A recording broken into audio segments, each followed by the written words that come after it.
Today we'll be demonstrating the Baum Folder 714 XLT tabletop folder.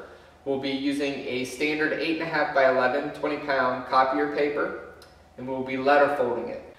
I went ahead and adjusted pan 1 and pan 2 to accommodate the letter folder of the 8.5 by 11. I got the adjustments that I needed from the chart provided on the exit table of the 714 XLT. Here it shows you exactly what position you need to move the first and second pan into to allow for the fold that you want to achieve using the size of paper that you have. There's a gap set on the top here that allows this paper to flow through underneath. You have a variable speed control, a count display, you have a switch for turning on the rollers, and then you have a switch that turns on the pump that allows the sheets to be fed through. Rollers are on.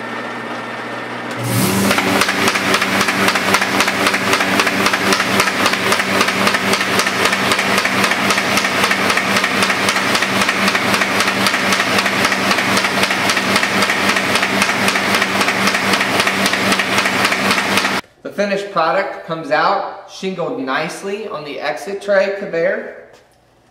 And as you can see, the 8.5 by 11 comes out perfect with your standard letter fold.